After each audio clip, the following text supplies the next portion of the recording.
Last class में हम लोगों ने न्यूमेरिकल प्रॉब्लम देखा था based upon second law of thermodynamics. और आज यहाँ से आगे जाना है हम लोगों को। आपके सेकंड यूनिट में सिर्फ एक टॉपिक रह गया है, that is entropy and third law of thermodynamics. इसके होते ही आपका सेकंड यूनिट जो भी आपके सिलेबस का है वो समाप्त, और आपके सिलेबस का 50% हिस्सा समाप्त हो जाएगा। ये 2 यूनिट मिलाकर कितना है अकेले 50%, और अगले 3 यूनिट मिलाकर के हैं 50%। तो आज की क्लास चलेगी और एक क्लास और चलेगा, उसके साथ ही आपका जो 50% सिलेबस है वो कवर्ड अप हो जाएगा। ठीक ना? तो आगे बढ़ते हैं। आज हम लोगों को जो टॉपिक कवर करना है दैट इज एंट्रोपी।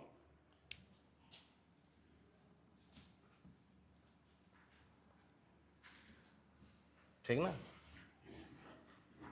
क्या कवर करना है? एंट्रोपी।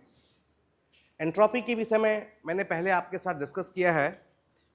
जो अभी तक हम लोग जानते हैं एंट्रोपी के विषय में कि कोई भी थर्मोडायनेमिक प्रोसेस जो रिवर्सिबल और एडियाबैटिक हो उसे हम आइसेंट्रोपिक प्रोसेस कहते हैं।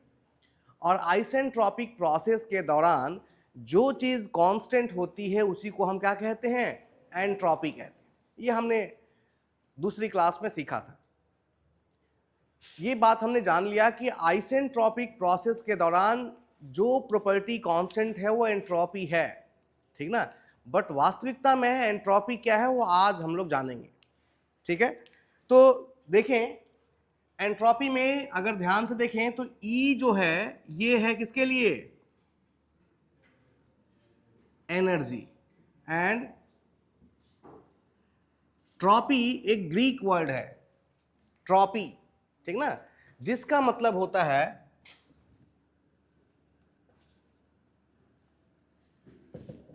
क्या होता है भाई? ट्रांसफॉर्मेशन, यानी रूपांतरण। ठीक ना? एक रूप से दूसरे रूप में परिवर्तित होना, ट्रांसफर होना, या फिर एक प्लेस से दूसरे स्थान पे ट्रांसफर होना। तो एनर्जी ट्रांसफॉर्मेशन से जुड़ा हुआ कौन है? एंट्रोपी।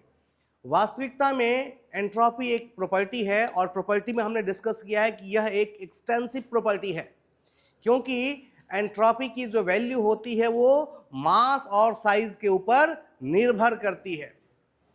वहीं पे यदि एंट्रोपी के आगे हम स्पेसिफिक वर्ड लगा दें तो क्या टर्म बन जाएगा? Specific entropy.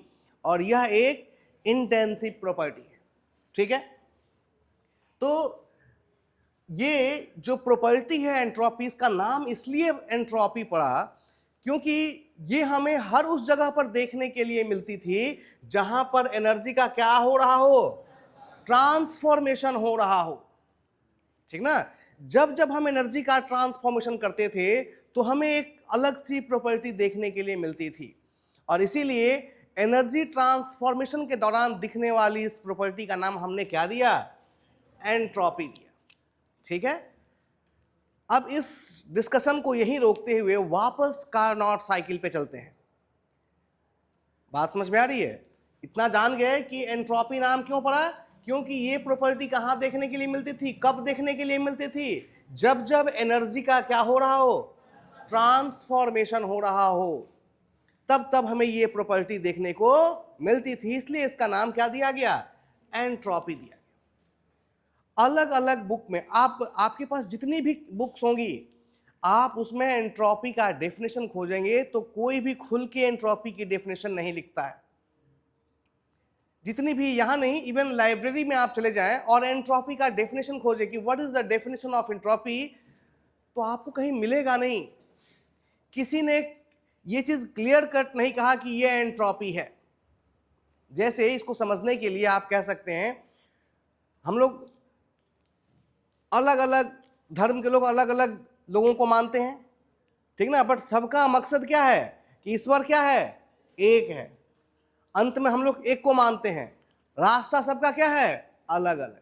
वैसे ही एंट्रोपी को परिभाषित करने का, डिफाइन करने का तरीका सबका क्या है? अलग अलग है। कोई अलग तरीके से कहता है एंट्रोपी को, कोई अलग तरीके से कहता है, लेकिन सबका मतलब सबका मकसद एक ही है। और ये प्रॉपर्टी हमेशा कब दिखेगी? जब जब एनर्जी का क्या हो? ट्रांसफॉर्मेशन हो। जैसे कुछ बुक्स में लिखा हुआ है कि एंट्रोपी जो होती है it is a measure of randomness. Randomness of molecule को ही हम क्या कहते हैं? Entropy. Entropy is a measure of randomness of the molecule. अब ये कहने वाले का सेंस अलग है, समझे? वो इस एंट्रोपी को मॉलिक्यूलर लेवल पर जाके देखता है। एंट्रोपी को कहां देखता है? मॉलिक्यूल्स जहां पे हैं, मैटर तो मॉलिक्यूल से मिलके बने हुए हैं, तो मॉलिक्यूलर लेवल पर जाकर देखता है। और मॉलिक्यूलर लेवल पर हमारे पास मैटर कितने फॉर्म में है? 3, सॉलिड, लिक्विड एंड गैस। हमने पहली क्लास में डिस्कस किया था मैटर। सॉलिड वो था जिसके बीच इंटरमॉलिक्यूलर फोर्स बहुत ही हाई था और उसके मॉलिक्यूल बहुत ही क्लोजली पैक्ड होते थे, उनका अरेंजमेंट फिक्स होता था। मैंने बताया था FCC structure, BCC structure, material science अगले सेमेस्टर में पढ़ेंगे, वहां पे आप इसको देखेंगे कि जो मेटल्स होते हैं, सॉलिड होते हैं, इनमें एक खास स्ट्रक्चर होता है, खास फैशन और डिजाइन होता है, ठीक ना? तो लिक्विड के, अगर हमने लिक्विड को डिस्कस किया तो लिक्विड में क्या था भाई? इंटरमॉलिक्यूलर फोर्स सॉलिड के कंपैरिजन में कम होता है, जिससे इसके मॉलिक्यूल अपने ही स्थान पे हिल डुल पाते हैं, मूवमेंट नहीं हो पाता। और इसीलिए लिक्विड को हम जिस बर्तन में डालते हैं वो उसी का क्या करता है? शेप। इसका कोई फिक्स शेप और साइज। और गैसेस के केस में मॉलिक्यूल एक दूसरे से बहुत ही दूर होते हैं और बिल्कुल फ्री होते हैं, इंटरमॉलिक्यूलर फोर्स नेग्लिजिबल होता है, जिसके कारण ना तो कभी ये लेयर बना पाते हैं और ना इनका कोई फिक्स शेप और साइज होता है, ये इंडिपेंडेंट होते हैं। तो सबसे ज्यादा मोशन रैंडम मोशन किसके मॉलिक्यूल कर पाएंगे भाई? इसीलिए कहते हैं रैंडमनेस। रैंडमनेस का मतलब समझ में आ रहा है? ज्यादा रैंडम मोशन करने वाला। गैसेस की एंट्रोपी सबसे ज्यादा होगी क्योंकि गैस के मॉलिक्यूल सबसे ज्यादा रैंडम मोशन कर सकते हैं। और गैसेस से कम एंट्रोपी किसकी होगी भाई? लिक्विड की। और लिक्विड से कम किसकी होगी? सॉलिड। क्योंकि सॉलिड के मॉलिक्यूल अपनी जगह पर क्या है? फिक्स है, इसलिए वो किसी तरह का मोशन नहीं कर पाते। ये कॉन्सेप्ट समझ में आ रहा है? तो एंट्रोपी का एक वे है कहने का, entropy is a measure of randomness, randomness of molecules. जिसकी रैंडमनेस ज्यादा होगी उसकी एंट्रोपी। अब भाई बात यह आती है कि एंट्रोपी ज्यादा होने का क्या मतलब है और एंट्रोपी कम होने का क्या मतलब है? ध्यान दे, जब जब एंट्रोपी ज्यादा होगी तो आपका नुकसान ज्यादा होगा। एंट्रोपी ज्यादा होने का मतलब एनर्जी ट्रांसफॉर्मेशन के दौरान यदि एंट्रोपी ज्यादा है तो नुकसान भी क्या होगा? ज्यादा होगा। अब इस नुकसान को, पहले जो ये वर्ड में यूज कर रहा हूं ना, नुकसान, ये नुकसान वास्तविकता में किसको रिप्रेजेंट कर रहा है? हीट रिजेक्शन को। किसे रिप्रेजेंट करता है? थोड़ा सा वापस चलते हैं हीट इंजन पे, ठीक ना? तब हम एंट्रोपी को ज्यादा बेहतर तरीके से समझ पाएंगे।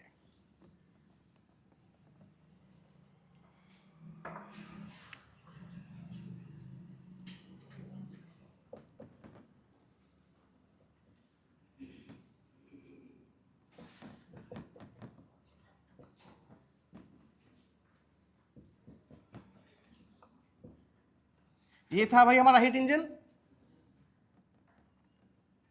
ठीक ना? ध्यान दे,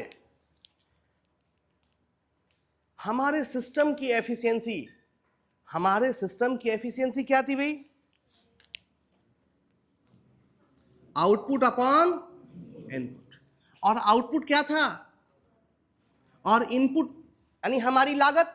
इस आउटपुट के लिए हम कितना खर्च कर रहे हैं? इस आउटपुट के लिए हम क्या खर्च कर रहे थे भाई?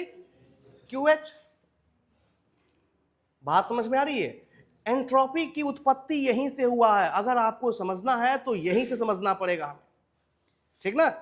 ये देखिए, आपने एक सिस्टम बनाया ताकि आप इससे क्या ले सकें? वर्क ले सकें। लेकिन फर्स्ट लॉ ने कहा कि ये वर्क आपको फ्री में नहीं मिलेगा। अगर आपको ये वर्क चाहिए तो इसके बदले में आपको इनपुट के रूप में कुछ हीट देना पड़ेगा। तो आपने ये हीट दिया। और सेकेंड लॉ ने कहा कि जो हीट आप देंगे, चूंकि हीट दोयम दर्जे की एनर्जी है, लो ग्रेड एनर्जी है, इसके हम 100% कन्वर्ट नहीं कर सकते। यदि आप इस हीट को वर्क में कन्वर्ट करना चाहते हैं तो कुछ हीट को क्या करना होगा, रिजेक्ट करना होगा। किसे, सिंक के पास। बात समझ में आई। अब देखिए, आपने 10 रुपए खर्च किए ताकि आपको वर्क मिल सके, लेकिन इस 10 रुपया से 4 रुपया कहां चला गया, सिंक को। ठीक ना, this QL is heat rejected and this is heat added. Heat added, और इसी को हम क्या कह रहे हैं, इनपुट भी कह रहे हैं। जो आप इनपुट दे रहे हैं वही हीट एडेड है। अब जरा सोच के देखो, यदि आपका सिस्टम कार्नोट है, आपका सिस्टम कार्नोट है का मतलब रिवर्सिबल है, तब उसकी एफिशिएंसी क्या होगी, सबसे ज्यादा मैक्सिमम होगी। उस मैक्सिमम एफिशिएंसी क्या दिखा रहा है आपको भाई, अगर मेरी एफिशिएंसी मैक्सिमम है और मैं खुद, ये इंजन कौन है, मैं हूं, और मेरी एफिशिएंसी मैक्सिमम है, इसका मतलब जितनी ऊर्जा मुझे दी जाएगी उसका अधिकतम पार्ट मैं किस में कन्वर्ट कर दूंगा, वर्क में कन्वर्ट कर दूंगा। इसका एक दूसरा तरीका भी है सोचने का, अगर मेरी एफिशिएंसी ज्यादा है तो मैं ज्यादा से ज्यादा वर्क तो कन्वर्ट करूंगा ही, कम से कम मैं क्या करूंगा, हीट को रिजेक्ट करूंगा। ये जो हीट रिजेक्टेड है ना, दिस इज योर, बात समझ में आई, नुकसान का मतलब क्या है। ये जो हीट रिजेक्ट होके कहां चला गया, एटमॉस्फेयर में चला गया, ये तो अल्टीमेटली आपका नुकसान है। अगर किसी तरीके से आप इस हीट को बचा लेते तो ये वाला हिस्सा क्या हो जाता, बढ़ जाता, आपका वर्क क्या हो जाता, बढ़ जाता। सोच के देखो, अगर इसकी एफिशिएंसी 60% है तो अगर आपने 10 यूनिट हीट दिया तो इधर वर्क कितना मिलेगा, 6 यूनिट, और रिजेक्ट कितना हो जाएगा, 4 यूनिट। क्लियर है। लेकिन अगर किसी रास्ते से आप इस पार्ट को क्या कर लें, कम कर लें, 3 कर लें, तो 7 कौन हो जाएगा, वर्क। बात समझ में आ रही है। यानी अगर आपका लॉस कम हुआ, यानी हीट रिजेक्शन क्या हुआ, कम हुआ, तो अल्टीमेटली आपका आउटपुट क्या हो जाएगा, बढ़ जाएगा। बात समझ में आ रही है। अब एंट्रोपी में हमने कहा कि एंट्रोपी बढ़ने का मतलब है क्या, बढ़ जाना, हीट रिजेक्शन या नुकसान का बढ़ जाना। बात समझ में आई। अब कहेंगे सर ऐसा कैसे होगा, मान लो आपने एक इंजन बनाया, आपने सिस्टम बनाया है, इंजन में मूविंग पार्ट्स है और उसके अंदर फ्रिक्शन हो रहा है। अगर फ्रिक्शन की वैल्यू ज्यादा होगी तो कौन बढ़ जाएगा,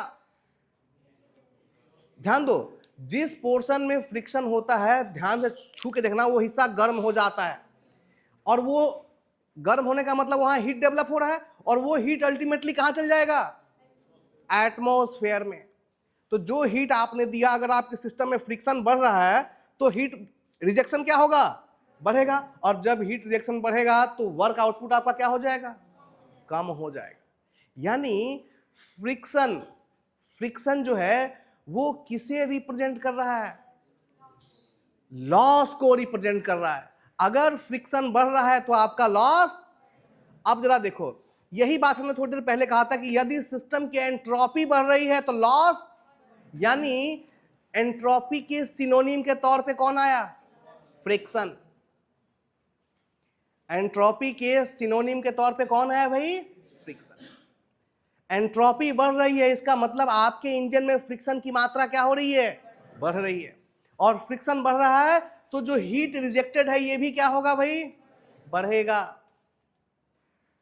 एंट्रोपी को हम इरिवर्सिबिलिटी भी कहते हैं, it is a measure of irreversibility. और यही जो फ्रिक्शन है ना, ये क्या है, ये इरिवर्सिबिलिटी को जन्म देता है। इरिवर्सिबिलिटी के लिए कौन जिम्मेदार है, फ्रिक्शन, विस्कोसिटी, थर्मल रेसिस्टेंस। अब जरा देखो, क्या वायर का रेसिस्टेंस कभी जीरो हो सकता है, अगर जीरो हो गया तो क्या बन जाएगा, सुपर कंडक्टर। फ्रिक्शन कभी जीरो हो सकता है? नहीं। बात समझ में आ रही है? तो ये जो फ्रिक्शन है, फ्लूइड की जो विस्कोसिटी है, वो भी विस्कोसिटी है क्या? एक तरीके से फ्रिक्शन ही है, जो फ्लूइड के अंदर देखने को मिलता है, फ्लूइड के लेयर के बीच में देखने के लिए मिलता है। ये जो फ्रिक्शन है, ये जो इरिवर्सिबिलिटी है, ठीक ना, ये जो रेसिस्टेंस है, ये सब किसको रिप्रेजेंट करते हैं? रेसिस्टेंस किसको रिप्रेजेंट करते हैं? इरिवर्सिबिलिटी को रिप्रेजेंट करते हैं। और याद कीजिए जरा, reversible process and irreversible process. Reversible process वो था जिसमें आपके लॉसेस सबसे कम होते थे, और यदि हम डायरेक्शन को अपोजिट कर दें तो सिस्टम और सराउंडिंग दोनों अपने वास्तविक इनिशियल स्थिति में पहुंच जाते थे। बात समझ में आ रही है? अब जरा देखो,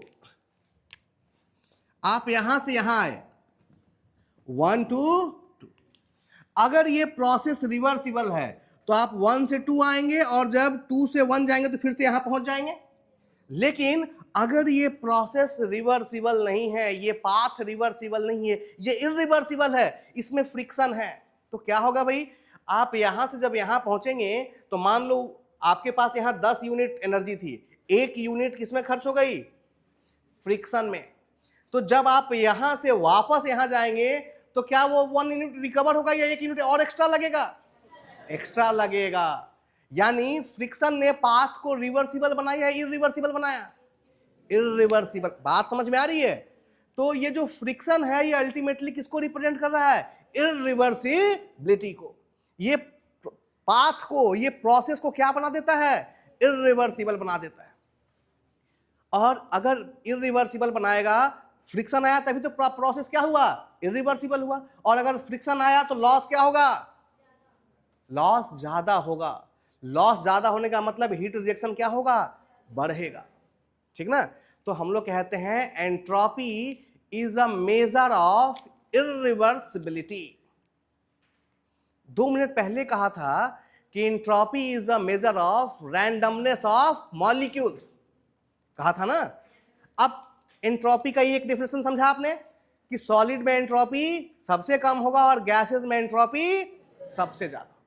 दूसरा किताब कहता है कि एंट्रोपी क्या है? Is a measure of irreversibility. Entropy किसको रिप्रेजेंट करता है भाई? इरिवर्सिबिलिटी को रिप्रेजेंट करता है। और इरिवर्सिबिलिटी क्या है? ये जो फ्रिक्शन है, ये जो विस्कोसिटी है, ये जो थर्मल रेसिस्टेंस है, ये सब किसको जन्म देते हैं? इरिवर्सिबिलिटी को। ये कभी भी जीरो होने वाले नहीं।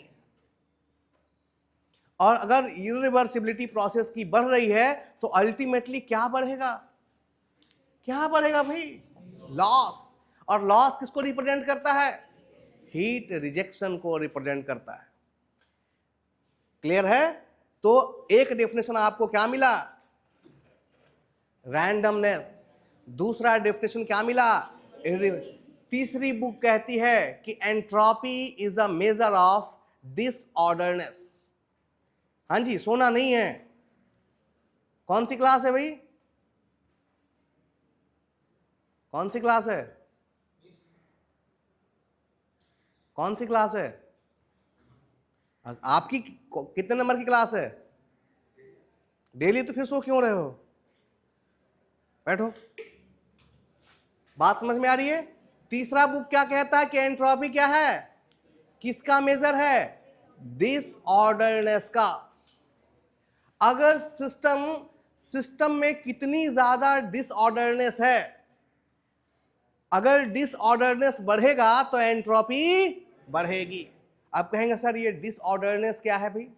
फिर से इसको समझने के लिए सॉलिड, लिक्विड और गैस का मॉलिक्यूलर स्ट्रक्चर देखो। सॉलिड के जो मॉलिक्यूल्स हैं वो एक ऑर्डर में हैं, यानी एक सीक्वेंस में बने हुए हैं। और गैसेस के मॉलिक्यूल का कोई सीक्वेंस, वो जिगजैग वे में कोई ना कोई मोशन। तो सॉलिड के जो मॉलिक्यूल्स हैं वो बिल्कुल फिक्स ऑर्डर में होते हैं और गैसेस में कोई ऑर्डर। इसलिए अगेन गैसेस की डिसऑर्डरनेस ज्यादा होगी किसके कंपैरिजन में? सॉलिड के कंपैरिजन में। और डिसऑर्डरनेस किसको रिप्रेजेंट करता है भाई? एंट्रोपी को। Entropy is a measure of disorderness. यदि डिसऑर्डरनेस बढ़ेगी तो एंट्रोपी भी क्या होगी? बढ़े। और एंट्रोपी बढ़ने का मतलब क्या बढ़ना भाई? लॉस बढ़ने का मतलब क्या बढ़ना? Heat rejection. बात समझ में आ रही है? तो एंट्रोपी आपके पास तीन रूप में मिली। सबसे पहले आपने कहा entropy is a measure of randomness. Second आपने कहा entropy is a measure of irreversibility. Third आपने कहा entropy is a measure of disorders. Fourth आप कहेंगे entropy is a measure of losses. बात तो वही हुई ना, एंट्रोपी बढ़ने का मतलब क्या बढ़ना? लॉसेस बढ़ना। फिफ्थ आप कहेंगे entropy is a measure of heat rejection. कह सकते हैं ना भाई, क्योंकि लॉस बढ़ने का मतलब क्या बढ़ना? हीट रिजेक्शन बढ़ना। तो एंट्रोपी को डिफाइन करने का क्या है? बहुत सारे तरीके हैं, लेकिन कोई भी फिक्स वे नहीं है। कोई एक लाइन या दो लाइन या चार लाइन में हम ये नहीं कह सकते कि ये चीज क्या है? एंट्रोपी है। बात समझ में आ रही है? फिलहाल हमारे लिए क्या है भाई? एंट्रोपी एक एक्सटेंसिव प्रॉपर्टी है। एंट्रोपी क्या है? एक एक्सटेंसिव प्रॉपर्टी है जो क्या रिप्रेजेंट करती है? जो कि which is a measure of, जो कि मेजर करती है किसको? It is a measure of disorderness, it is a measure of irreversibility, it is a measure of randomness of the molecule. बात समझ में आ रही है? और कह सकते हैं कि जब जब एंट्रोपी बढ़ेगी, जैसे जैसे एंट्रोपी बढ़ेगी, वैसे वैसे हमारा लॉस क्या होगा? बढ़ेगा। वैसे वैसे हीट रिजेक्शन क्या होगा? बढ़ेगा। और अगर हीट रिजेक्शन बढ़ रहा है तो कौन घटेगा भाई? ध्यान से देखो, ये बढ़ेगा तो ये क्या होगा?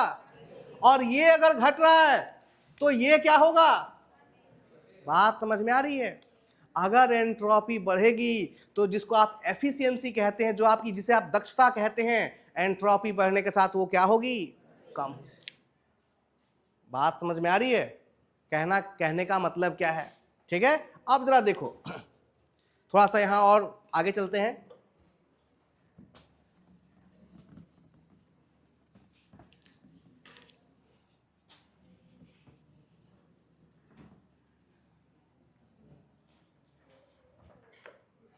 देखिए, सेकेंड लॉ ऑफ थर्मोडायनेमिक्स ने कहा कि हीट को आप 100% वर्क में कन्वर्ट नहीं कर सकते, लेकिन इस हीट के कुछ पोर्शन को हम किस में कन्वर्ट कर सकते हैं? वर्क में। और कुछ पोर्शन को हमें रिजेक्ट करना पड़ेगा, किसको? सिंक को। क्लियर है? तो ये QL हीट रिजेक्टेड है और जो हीट हमने दिया था वो QH है। क्लियर है? बात समझ में आ रही है? सेकेंड लॉ के बाद, सेकेंड लॉ के जो क्लासियस थे, उन्होंने हमें ये कहा कि जिस हीट को आप वर्क में कन्वर्ट कर पाएंगे, ठीक ना, उसे आप कहेंगे AE, अवेलेबल एनर्जी। इसे क्या कहेंगे? Available energy. हीट का वह भाग जिसे आपका सिस्टम किसमें कन्वर्ट कर सकता है? वर्क में। हीट के उस भाग को हम क्या कहते हैं? Available energy. ठीक है? और इस हीट का वह भाग जिसे हमें सिंक को रिजेक्ट करना पड़ेगा, उस हीट को हम कहते हैं अनअवेलेबल एनर्जी। बात समझ में आ रही है?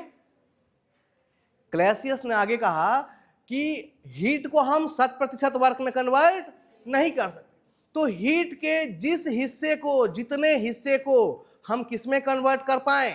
वर्क में, उतने हिस्से को हम क्या कहते हैं? Available energy. और हीट का वह भाग जिसे हमें वर्क में कन्वर्ट करने के लिए सिंक को क्या करना पड़ेगा? रिजेक्ट करना पड़ेगा। सिंक को रिजेक्ट होने वाले पार्ट को हम क्या कहेंगे? अनअवेलेबल। यानी ये जो हीट है, हीट को हम कितने भाग में बांटेंगे? दो भाग में। एक होगा कौन सा? Available energy plus unavailable energy. ठीक है? ये जो अवेलेबल एनर्जी है, यही क्या है? वर्क है। और ये जो अनअवेलेबल एनर्जी है यही क्या है भाई, हीट रिजेक्ट। जो हीट रिजेक्ट हो रही है उसे हम अनअवेलेबल एनर्जी कहते हैं, और जो वर्क में कन्वर्ट हो रही है इसे क्या कहते हैं। अब देखिए क्लैसियस ने उसके बाद कहा कि entropy is a measure of unavailable energy. अब देखिए अभी तक 5 डेफिनेशन हमने पढ़ा था। Entropy is a measure of randomness, entropy is a measure of irreversibility, entropy is a measure of disorderness, entropy is a measure of losses, entropy is a measure of heat rejection. अब क्लैसियस क्या कहते हैं, entropy is a measure of unavailable energy. Unavailable energy का मतलब क्या भाई, heat rejection, और heat rejection ही आपका क्या है, लॉस है, ठीक ना। तो इस अवेलेबल एनर्जी को आगे चल करके एक खास टर्म दिया गया, क्या,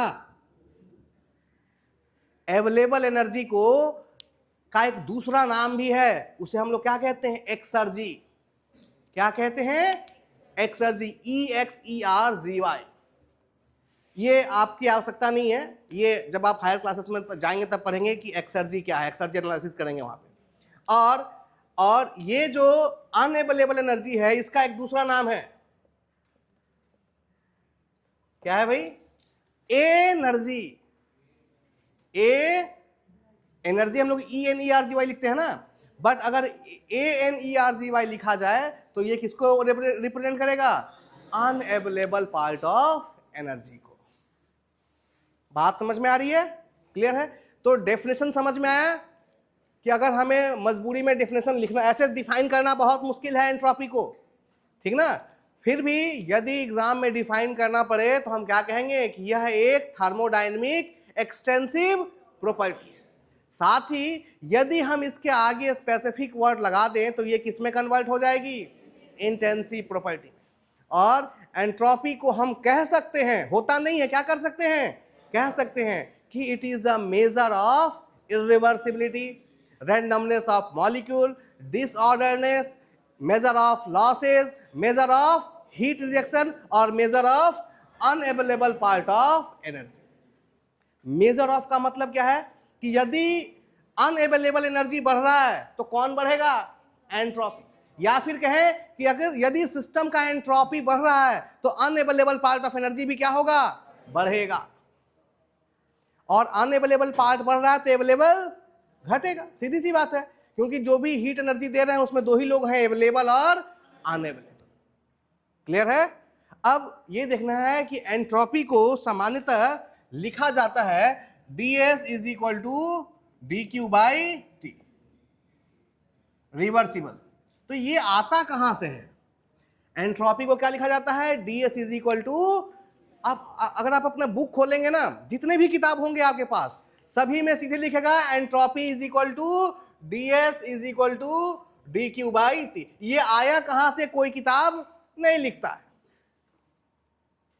डेफिनेशन लिख कर सिर्फ क्या लिख देगा, ds बराबर क्या होता है, dQ/T, जहां s क्या है, एंट्रोपी। एंट्रोपी को हम s से रिप्रेजेंट करते हैं। तो हमें यह समझना है कि ये टर्म आता कहां से, ठीक ना। आइए देखते हैं।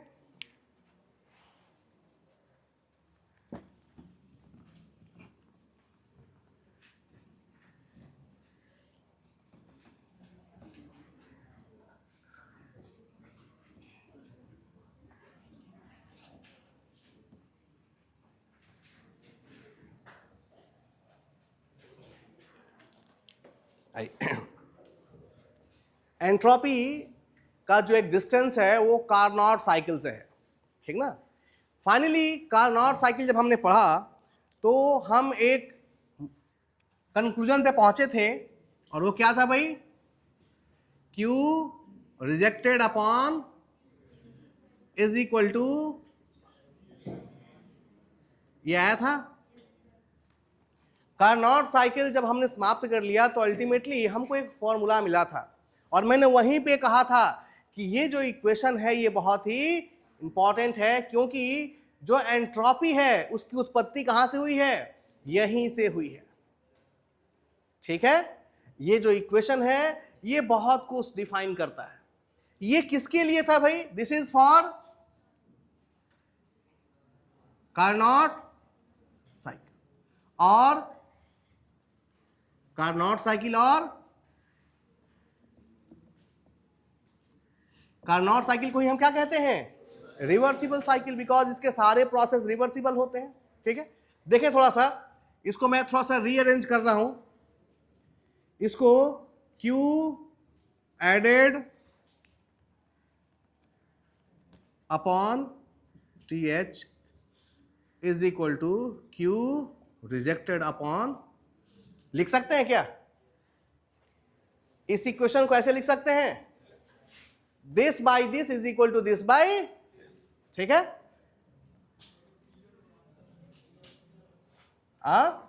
ओह सॉरी सॉरी सॉरी, ठीक तो है, TL ये हो जाएगा। ठीक है जी, अब देखें जरा, this is Q added upon T higher, इसको इधर ला रहे हैं, minus Q rejected upon T lower is equal to 0, लिख सकते हैं। ये इक्वेशन किसके लिए होगा भाई, कार्नोट साइकिल के लिए। अगर ध्यान से देखें तो ये क्या बता रहा है, this is the algebraic sum. Algebraic sum में हम क्या करते हैं, प्लस माइनस का ध्यान रखते हैं, और यहां भी देखिए ये हीट एडेड है तो ये प्लस है और ये रिजेक्टेड है तो,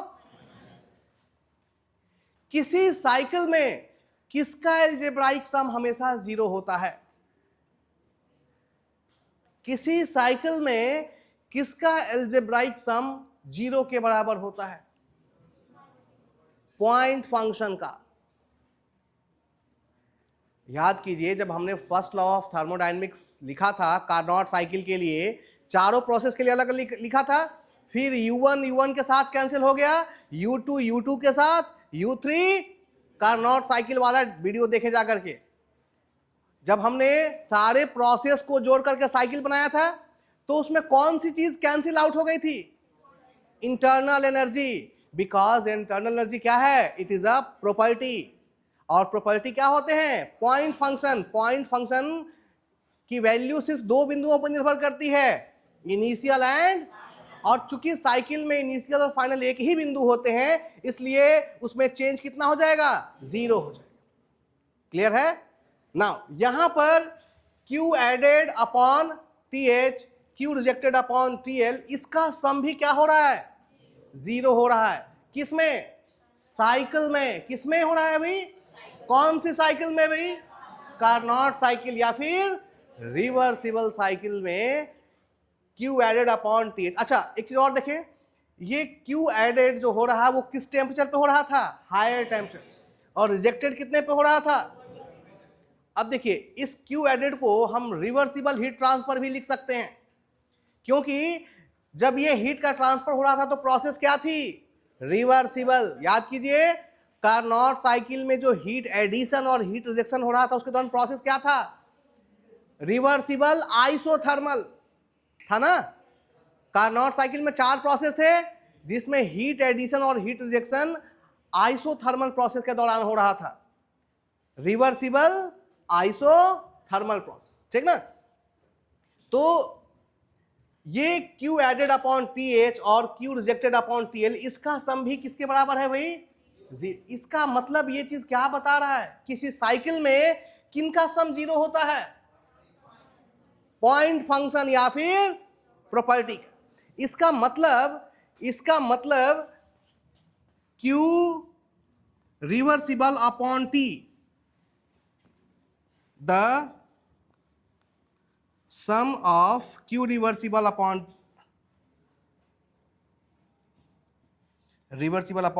T in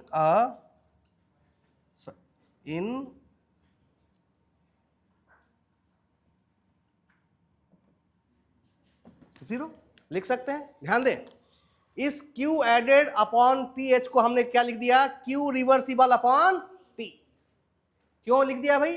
क्योंकि ये भी रिवर्सिबल हीट ट्रांसफर है और ये भी रिवर्स, क्योंकि दोनों रिवर्सिबल प्रोसेस के दौरान ही हो रहा है। हीट एडिशन के दौरान भी प्रोसेस रिवर्सिबल आइसोथर्मल है और हीट रिजेक्शन के दौरान भी क्या है? Process reversible isothermal.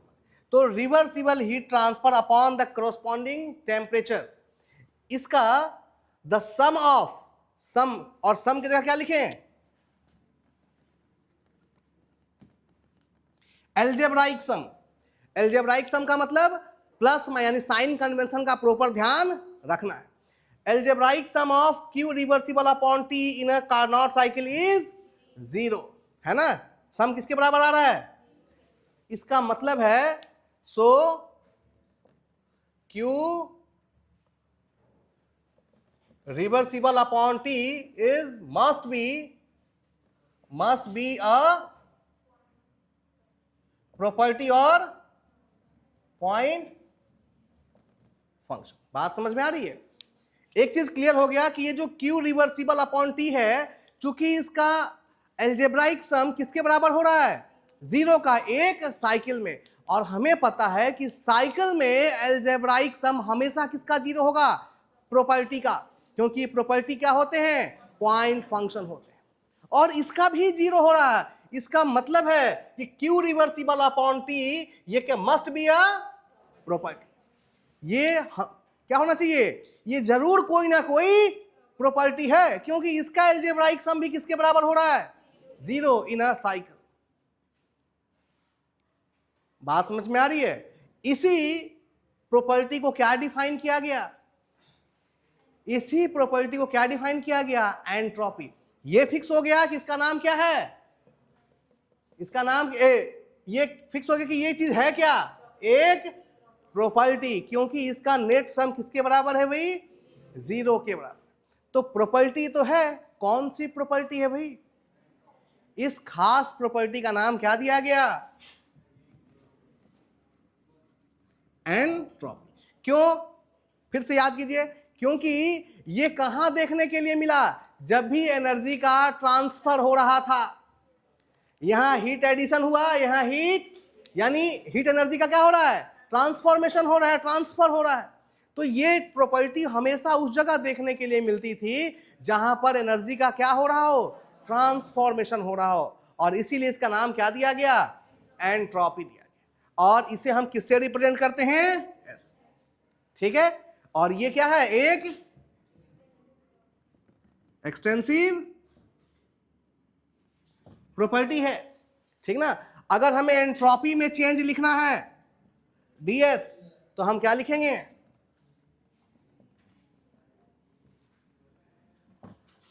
ds is equal to dq by T reversible, ठीक ना? ds इज इक्वल टू क्या होता है? ds क्या है? ds is change in entropy, ठीक है? तो हम कभी भी एंट्रोपी नहीं निकालते हैं, क्या निकालते हैं? Change in entropy. ds is equal to क्या होता है? dq upon t। और हमेशा किसके लिए है? अगर ये इक्वल टू है तो ये यहां पे क्या होगा? रिवर्सिबल, ठीक ना? ये किसके लिए सिर्फ एप्लीकेबल है? कार्नोट के लिए, और कार्नोट क्या था? रिवर्सिबल। क्लियर है? चलिए आज यहीं रहने देंगे, नेक्स्ट डे इसको फिर यहां से हम लोग आगे बढ़ाएंगे।